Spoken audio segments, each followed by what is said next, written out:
With the permission of the sponsor, may I co-sponsor the said measure?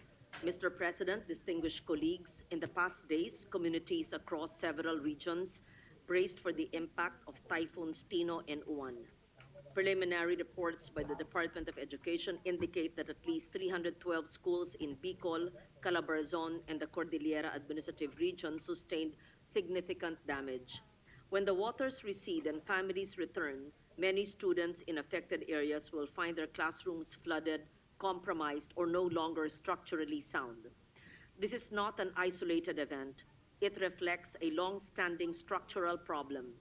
The national classroom backlog remains large and persistent, accumulated over decades of population growth, recurrent disaster exposure, natural deterioration of school buildings, and uneven quality and capacity in infrastructure delivery.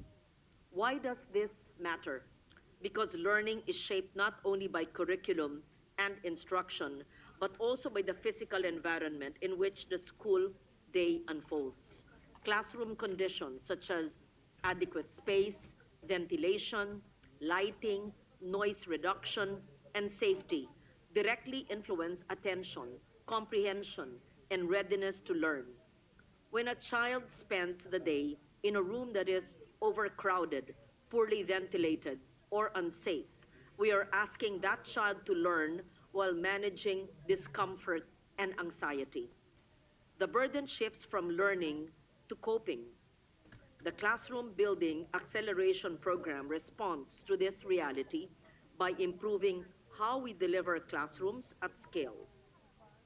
The bill allows capable local governments and qualified civil society organizations to implement classroom construction using national funds, provided that all projects meet the DepEd's minimum performance standards and specifications, including climate resilience, digital connectivity, and adequate water and sanitation facilities.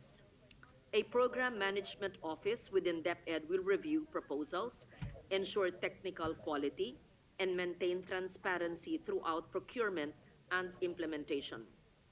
This approach advances several urgent national objectives: education recovery, reduction of learning loss, equitable access for underserved communities, and infrastructure planning that is responsive to evolving environmental and community conditions. It ensures that the classrooms we build are not only numerous, but also structurally sound, context appropriate, and suited for the climate future we already live in. I thank the sponsor for this measure, Senator Bam Aquino, for championing this measure.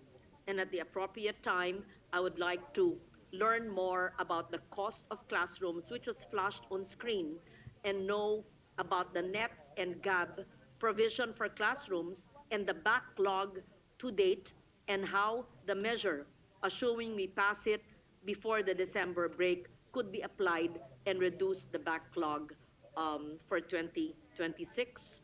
At the same time, I would like to know, just in advance to inform the sponsor, I will be asking about how the